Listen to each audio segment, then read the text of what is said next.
Ющенко с представителями специальной мониторинговой миссии ОБСЕ во главе с Александром Кругом.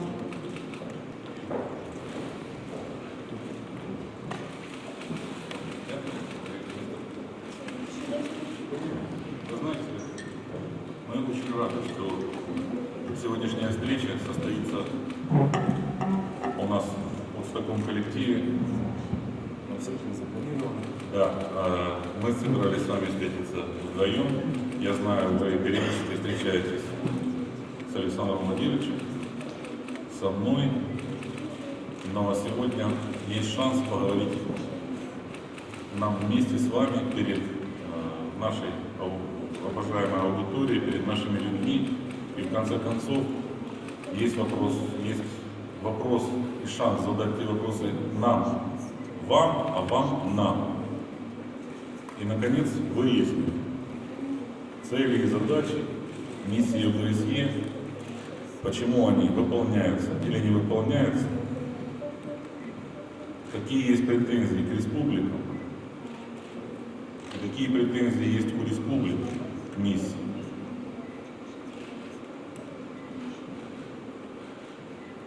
Вы готовы отвечать или будем дальше? Пожалуйста. Хорошо. Ну, для начала я вам скажу так, несколько вопросов. Мы не один раз говорили о том, что на территории станицы Луганска в ночное время постоянно выезжает один БТР с туром. Это то запрещенное оружие, вооружение, которое должно находиться на линии отвода. Ни одного раза в отчетах ОБСЕ мы об этом не встречали. Несколько дней назад, по-моему, 8 или 7 числа, в районе поселка Золотого шла погрузка подбитой украинской техники, танков, бронетранспортеров. Но, как известно, боевых действий в том районе не было. В отчетах ОБСЕ об этом тоже ничего не сказано. У нас идут обстрелы наших жилых поселков. Но самое главное, что идут обстрелы нашей инфраструктуры, электрических вышек, водонапорных станций, школ, больниц. ОБСЕ несколько раз запрашивала координаты наших школ, детских садиков. Мистер Хук, эти здания не имеют способности передвигаться. Мы неоднократно вам давали координаты. Но в результате мы получили, что как только мы даем координаты наших объектов, по странной случайности происходят обстрелы именно по этим координатам. Это вызывает у нас некоторое недоумение. Каким образом координаты этих объектов попадают в ВСУ?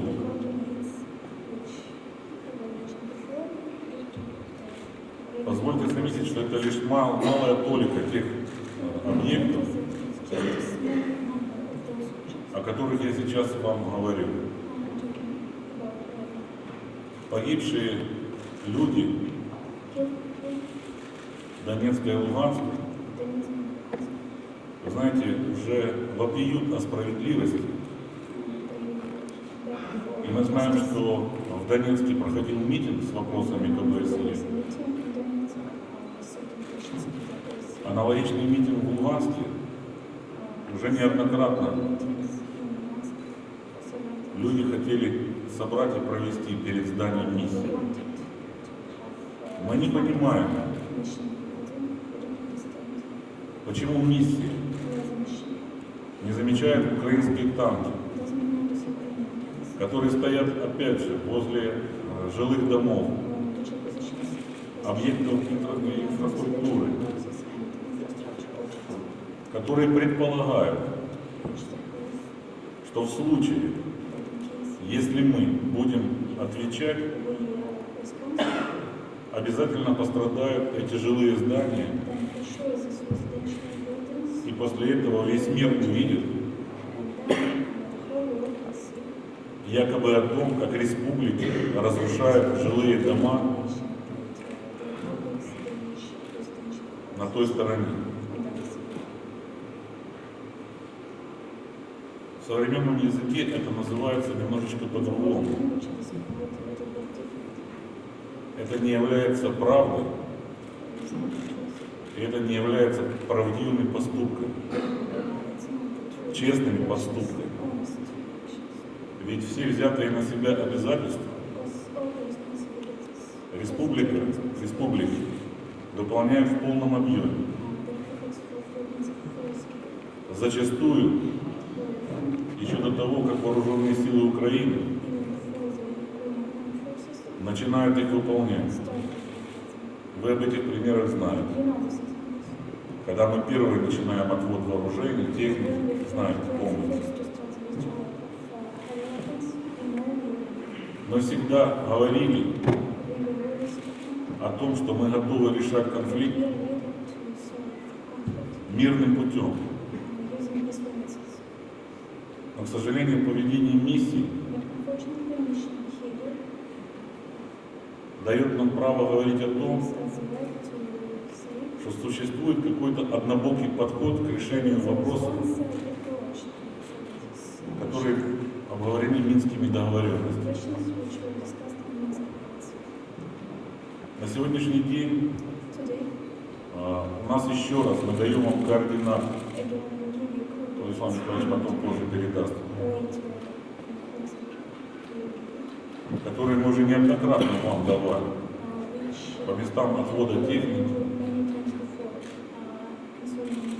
по линии разграничения. Мистер Гук, я понимаю, что сегодня очень сложные для вас вопросы. Но ситуация не менее сложна и с нашими людьми.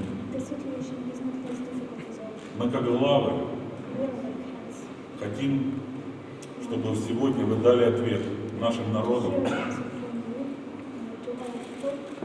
почему происходит именно та ситуация, которую я описал. Почему ОБСЕ однобоко дает оценку происходящим событиям, явно выгораживая вооруженные силы Украины.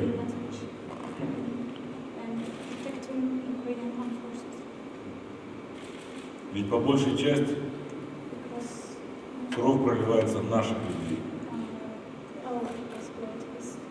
Спасибо.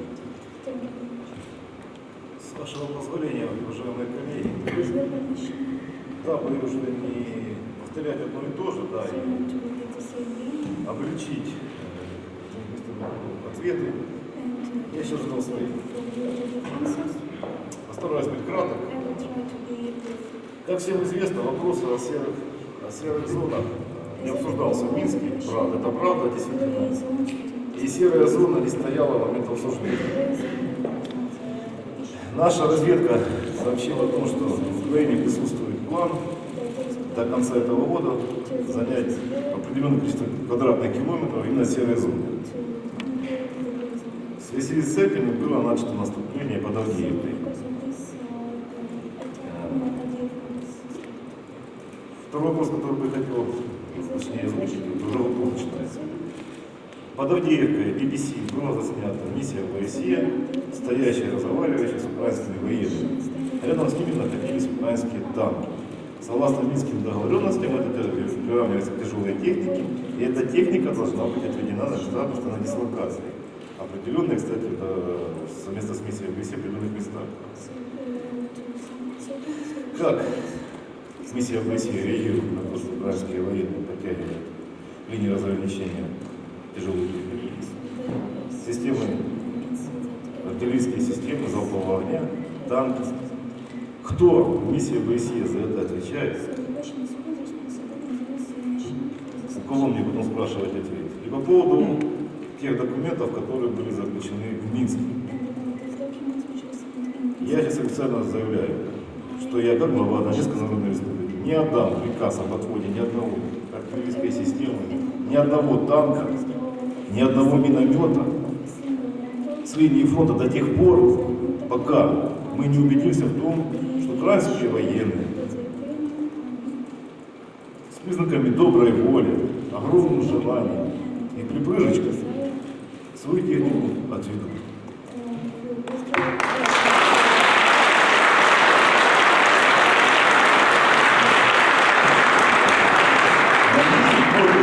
Стоять не будет до тех пор, пока мы в этом не убедимся. Теперь играем по нашим правилам. Нам это право дала наступательная операция под Авдеевкой украинских военнослужащих. Сначала они отводят, мы это делали неоднократно, скрипя зубами, обливаясь кровью, слезами, мы это отводили. Хотя, если честно, в душе кошки скрепли, и делать не хотелось. Сегодня по-другому. Жизнь каждого моего бойца на фронте, она важнее, чем любой украинский военнослужащий с этим минометом или танком. Тем более, я хочу понимать, кто миссия ПСЕ мне за это будет отвечать. Что если мы отведем, они нет. Кто-нибудь опять примет. Поэтому все наоборот. Я, к сожалению, не успел довести до коллег, которые были в Минске, свою позицию, но сегодня перед вами журналистам свою позицию даю, думаю, четко и ясно. Ну, в принципе, что я хотел сказать, а кто хотел спросить. Thank you, Mr. Plotnitsky and Sakarchenko. Спасибо, господин Плотницкий, господин Захарченко. I'm very pleased that you accepted my standing invitation to meet and discuss with me. Я очень рад, что вы приняли мое приглашение встретиться и обсудить вопросы. It is important that the dialogue is being maintained, and I met with both of you multiple times before. Прошу прощения, я принял приглашение Игоря Плотницкого, это мой коллега, не ваш. It's a standing invitation to you, Mrs. Sakarchenko. Это приглашение всегда в силе для вас, господин Захарченко. And I am very happy that the discussion are taking place. И я очень рад, что дискуссия имеет место быть. And I just want to be very clear that I'm not representing either side of the conflict. I'm representing 57 participating states. Я просто хочу пояснить, что я не представляю эту сторону конфликта, я представляю 57 стран. It is also, of course, noteworthy that today, to the date, 2 years ago, the United Nations Security Council has endorsed the Minsk package of measures. И также не будем забывать, что сегодня 2 года, как Совет Безопасности ООН утвердил пакет мер, Within which it has made very clear that the OSCE has a role to monitor compliance by the sides of signed Minsk with the Minsk agreements. в котором четко прописано, что роль ОБСЕ заключается в том, чтобы наблюдать за тем, как стороны выполняют те соглашения, которые были подписаны в Минске. Mr. Plotnitsky and Mrs. Sakarchenko, you know that you have the assurance from the OSCE that monitoring activities on both sides of the line are being conducted impartially. И вы знаете, как мистер Плотницкий, так и господин Захарченко, что на обеих сторонах отныне разграничены, наблюдение проводится по принципу беспристрастности. The fact that certain weapons that you have knowledge of are not reflected in our report is the result of the SMM not having access to either or location on your side, but also on the side controlled by the government. Те вооружения, которые выполнены некоторое время проходят по нашему отчету, являются результатом того, что комитеты нашей миссии не получают полный доступ к местам хранения и контролируемым участкам как на украинской стороне, так и на этой стороне. Our reports clearly outline that the Ukrainian forces and your formation still have heavy weapons in areas where they shouldn't be. В наших отчетах четко указано, что как с украинской стороны, так и с вашей стороны присутствует тяжелое вооружение на предназначении, которое не должно находиться там. It is our task, and I know it's uncomfortable truth, to document these weapons at the conflict line. И наша задача, вне зависимости от того, комфортно это или нет, задокументировать наличие этой техники на одном из. And it is those who have signed Minsk, including the two of you, to ensure that these weapons do disappear. И все те, кто подписали Минские соглашения, включая вас двоих, должны сделать все для того, чтобы это тяжелое вооружение исчезло с линии разграничения. But I agree with both of you that this cannot happen unilaterally. Я полностью Я прошу согласна с прощения. вами. Мы должны сделать следующее. Обеспечить безопасность нашим государствам, безопасность нашим жителям. И больше мы никому ничего не должны.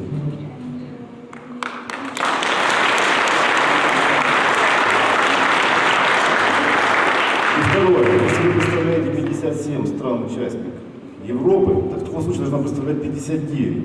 Потому что Украина есть в списке 57, правильно? А Донецк и Луганск там нет. The OSCE, just so I can continue, has always said that the most sustainable way to protect civilians is to remove the military logic and replace it with a civilian logic.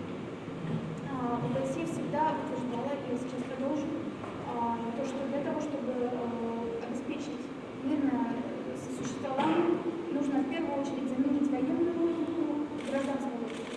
And within the Minsk agreements, you have taken on a role to contribute to normalization. И согласно Минским договоренностям, вы взяли на себя роль, и вы должны тоже сделать свой вклад в нормализацию этой ситуации. And it is our role to document whether the Ukrainian forces and your formations are doing this.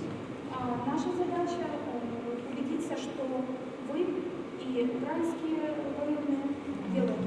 I agree with you that the security of all civilians should be taken priority. Я согласна с вами, что безопасность гражданского населения должна быть приоритетом. But you would agree also with me, I assume, that this is best done without guns than with guns. Но я думаю, вы со мной согласитесь, что это лучше достигнуть этого без оружия, чем с оружием. It is very important that Вы знаете, мы живем в таком интересное время, когда с оружием безопасность достигается намного быстрее, чем без оружия. Если у меня стоит дома автомат, такой же, как автомат стоит на линии разграничения моего противника, то вот за своим автоматом я более безопасен, чем без автомата.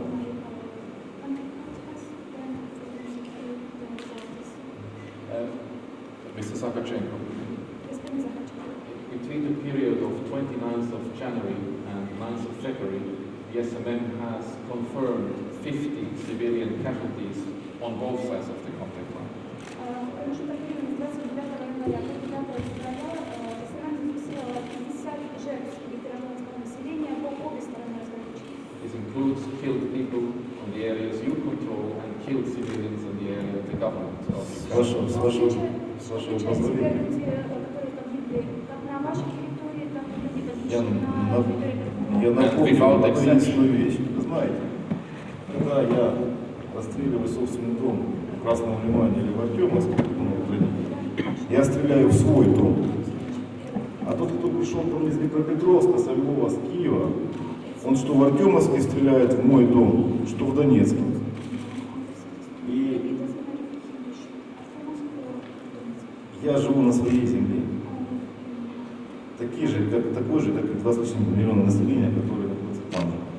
И почти 2 миллиона, которые находятся здесь. И в отличие от всех остальных, моральное право защищать свою семью, своих детей, свою жену, своих соседей у меня есть. Ни один снаряд Донецка не упал на территорию Киева, Харькова, Львова, Ужгорода и всех остальных. Почему-то эти снаряды падают в Куйбышевском, в Авдеевке, в Донецке, в Красногорске, в Марьиновке, в Луганске. Почему-то наши взрываются линии электропередач, взрываются трубопроводы, почему-то погибают наши комбаты. Поэтому это философский вопрос, который вы можете сейчас у нас спорить.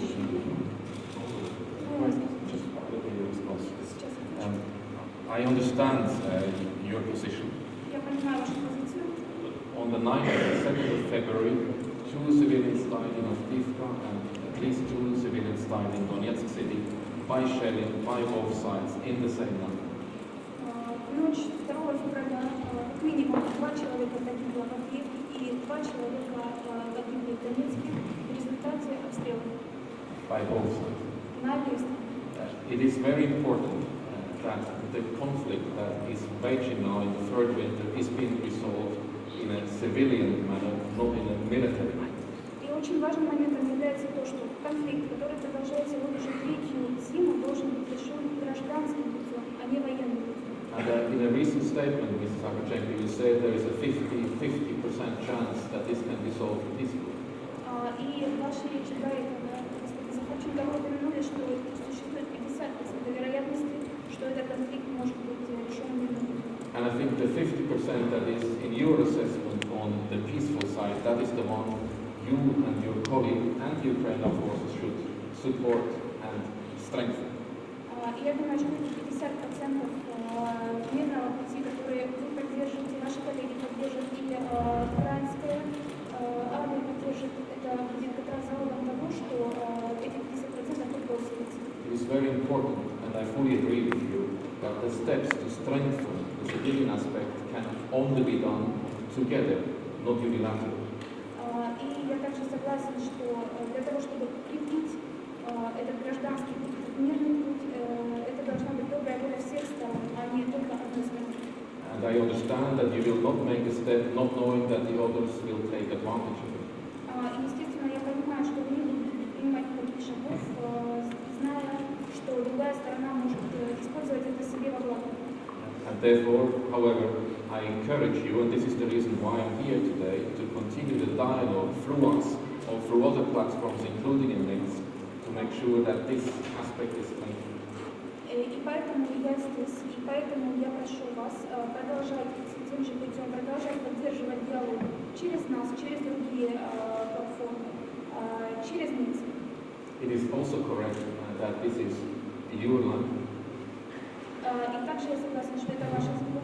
and it is also correct that everyone who has control needs to exercise it responsibly. И также я согласна с тем, что у всех, у кого есть право контроля, должны пользоваться им разумно и ответственно.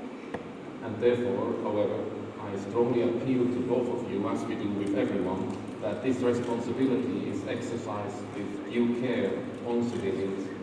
И поэтому я закликаю вас двоих, чтобы эта ответственность, которая есть у вас, использовалась разумно и особенно в отношении гражданского населения. On both sides of the line.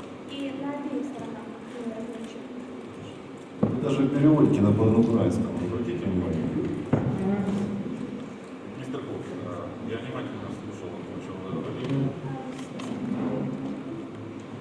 Вы знаете, вы хорошо сказали, что одной из целей миссии является бесстрастность. Но хотелось бы вам напомнить, что беспристрастность должна быть отмечена в отчетах, а не только на словах на пресс-конференции. Мы говорим о том, что ОБСЕ мы не слышим объективных оценок со стороны наблюдателей ОБСЕ. Вы знаете, когда я смотрел, как вас обстреливало ВСУ, как вы попадали под обстрел ВСУ,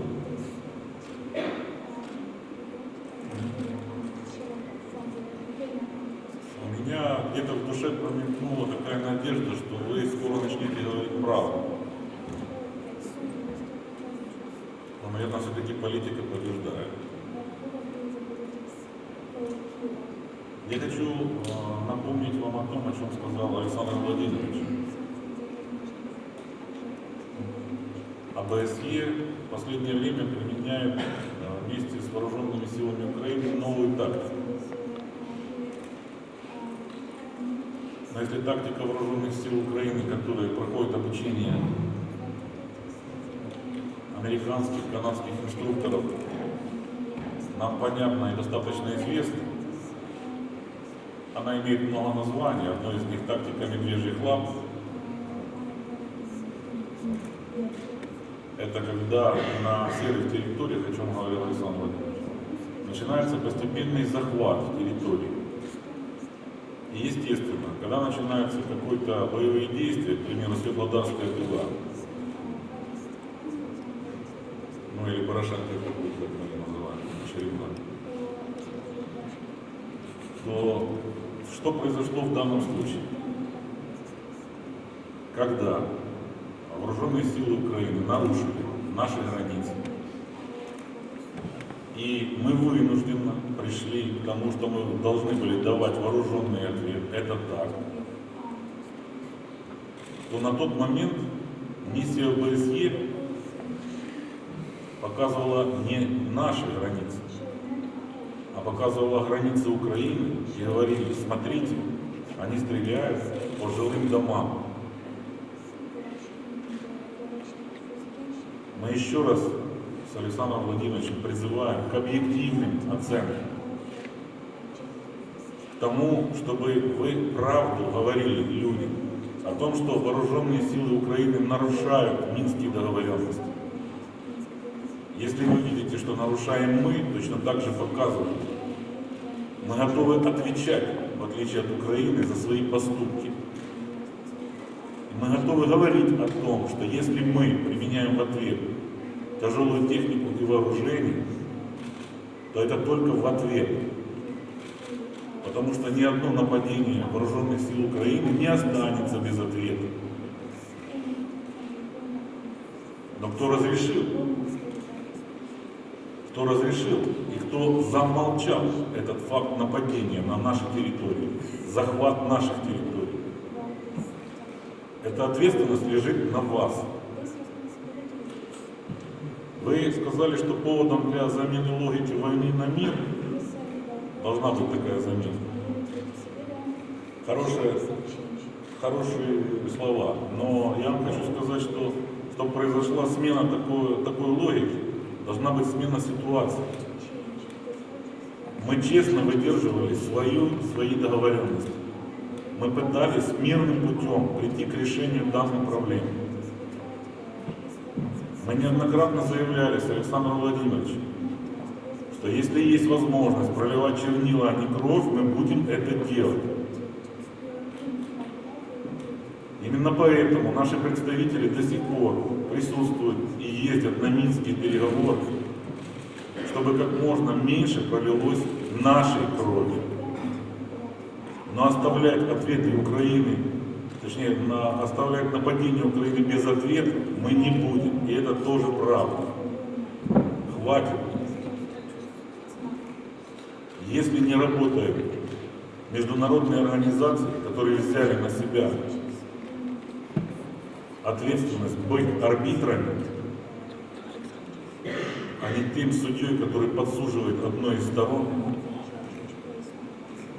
значит, мы как главы обязаны нести собственную ответственность, и мы будем ее нести, отвечая на каждый удар ВСУ таким же ударом.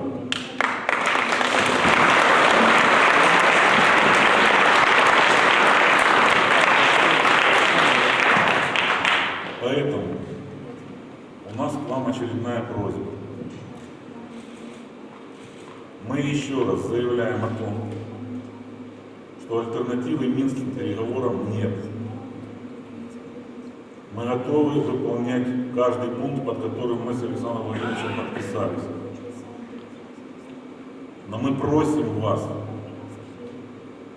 а иногда даже требуем, быть объективными и честными, и не позорить те 57 стран, которые вы представляете. 56. Ну или 56. Потому что необъективность и ложь не красит ни одну страну. Спасибо. Mr. Plotnitsky, I'm very glad to hear that you indicate that you will live up to your responsibilities under the Minsk agreements and that you also acknowledge that there are no alternatives to it. Господин Плотницкий, я очень рад, что вы и дальше готовы нести свою ответственность как подписант Минских договоренностей, и вы понимаете, что не существует альтернативы им.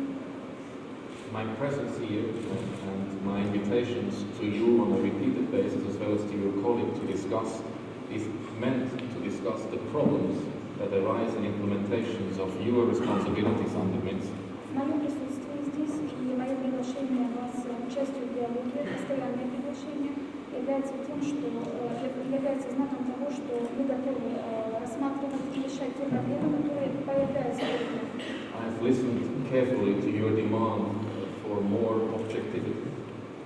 Я Я внимательно выслушал ваши требования по поводу более объективного освещения событий.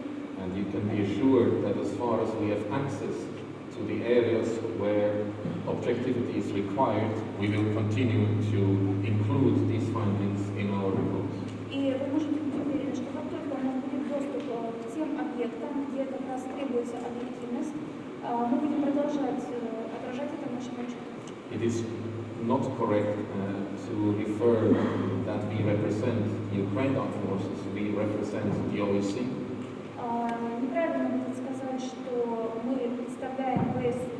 Мы представляем ОБСЕ. And the reason that I'm here with you today and that I'm talking to everyone who wants to talk to the SMM is evidence to that degree. И то, что я сегодня здесь, и то, что я всегда готов общаться со всеми, кто готов общаться с миссией, является доказательством этого. The objective of the mission is to support stabilization and normalization. Главной задачей миссии является поддержка стабилизации и нормализации. And I cannot but disagree that this has to be sorted out with fire or counter-fire. И я не могу согласиться с тем, что это может быть решено как атаками, так и контратаками. I can only urge you both to continue to seek the dialogue, and you have my assurance that I'm available to be of assistance in this regard. Я могу только попросить вас обоих продолжать бороться в форме диалога, и я всегда готов вам оказать всяческую поддержку. Спасибо. Мистер Кук, вы знаете, у нас с Александром Владимировичем одна позиция. Мы считаем, что доверие должно быть взаимным. На сегодняшний день наше доверие к миссии ОБСЕ сильно пошатнулось. Если вы считаете возможным восстановить наше доверие, то, говоря о том, что вы хотите допуск на наши объекты, мы точно так же хотим увидеть допуск на объекты вооруженных сил Украины.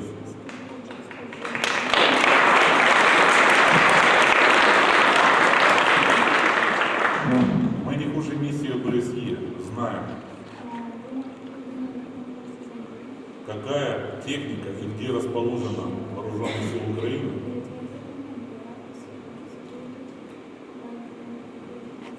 Против наших позиций.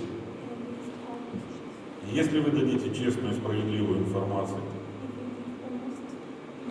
мы с Александром Владимировичем готовы предоставить вам после совместного обсуждения допуск на те объекты, возможно, которые вы хотите. Но сначала мы хотим увидеть от вас. И мы считаем, что это будет честно и справедливо. Мы ни разу не нападали на вооруженные силы Украины с целью захвата или освобождения, если быть правильно, наших территорий. Но постоянное то, что вы называете доверием, превращается в глупость. А мы не намерены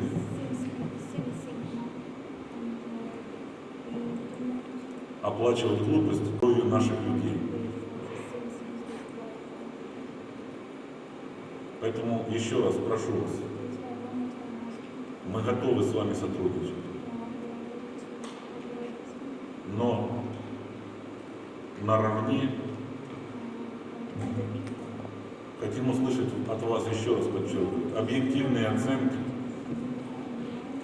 когда вы будете правду говорить о том, что вооруженные силы Украины нарушают Минские договоренности, когда вы будете справедливо освещать запуск точек У по Донецку, по Луганску, когда вы будете честно и справедливо говорить, кто является инициатором этих вооруженных конфликтов, тогда наше доверие к вам восстановится в полном объеме. На сегодняшний день Мы вам доверяем, но будем проверять. Спасибо. Я просто добавлю, что сказал мой коллега.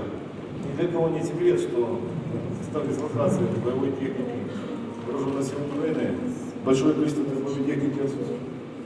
И эта техника начала исчезать буквально задолго до начала наступления под Авдеевкой. Те контратаки, о которых вы говорите, это меры вынужденные. И, как правильно сказал мой друг, что на самом деле мы некоторые вещи сейчас пересмотрели. Поэтому надеемся от вас увидеть объективные отчеты о наличии тяжелого вооружения в лесу, в местах дислокации. Это раз.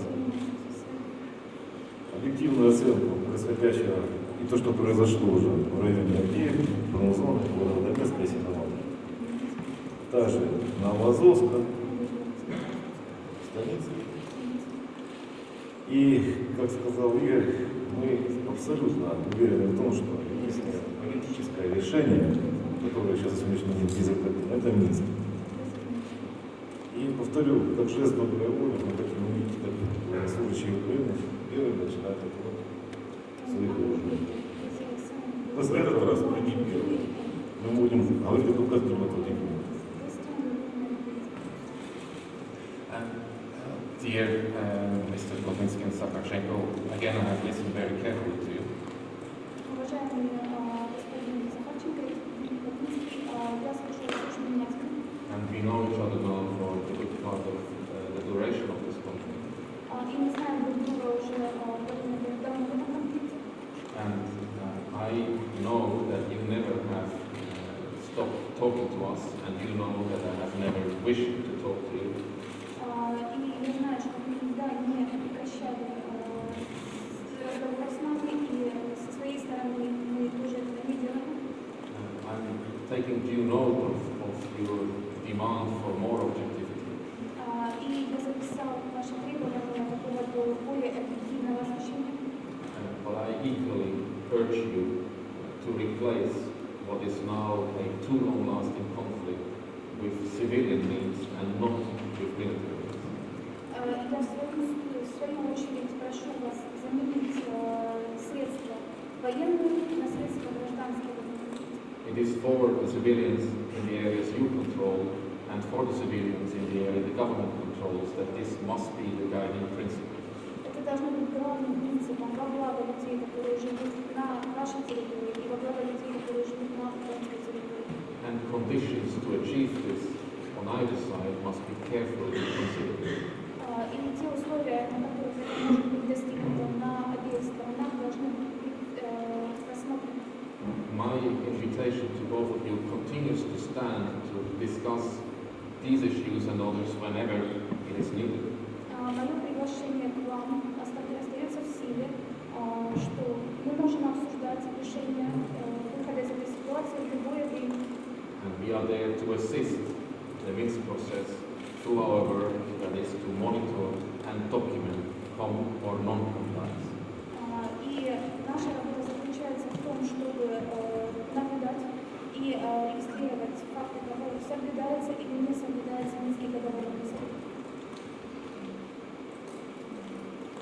Спасибо. У нас с Александром Владимировичем есть к вам личный вопрос. Да? Мы как-то, я точно не считал, но сколько раз вы попадали под обстрел украинских вооруженных сил? 3 или 4?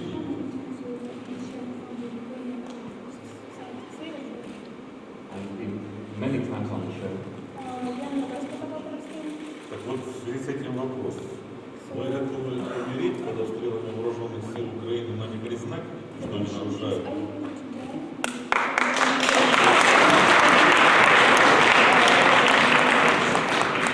I'm ready to support to bring peace to both sides of the conflict. Я готов поддержать инициативу для того, чтобы мир наступил по обе стороны ограничений. I'm not claiming to understand Ukraine, Я не говорю, что я понимаю Украину, but I know that there is a way out of this conflict. но я знаю, что из этого конфликта есть выход. Yes, I am ready to support the implementation of Minsk, И да, я готов поддержать Минские договоренности. This is the task of myself and all my colleagues monitors. Это задача, которая стоит передо мной и перед всеми моими коллегами-наблюдателями. And our dedication and commitment is in support of your commitment to stabilize the situation.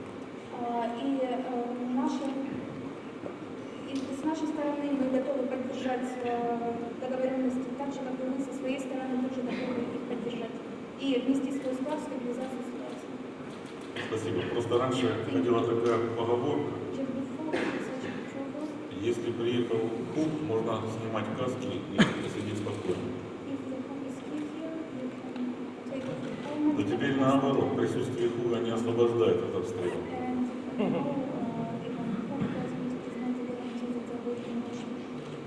Раньше обстрелы начинались тогда, когда вы уже уезжали. Приезжают. А теперь, когда вы приезжаете.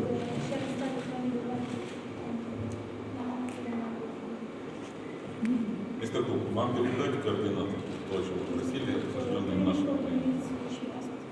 My colleagues will happily take it. Да, Владислав Иванович, коллеги.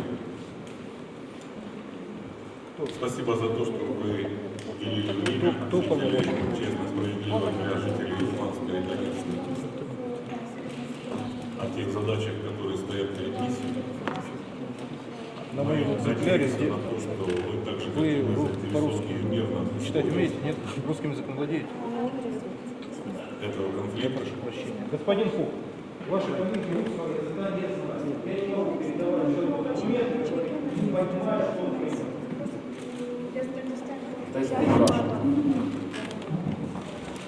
Надеемся на наше дальнейшее. На моем экземпляре сделайте надпись, что вы его получили сегодня. На веру в то, что Сейчас, да. сильнее. Спасибо большое. Не поверите, как быстро русский язык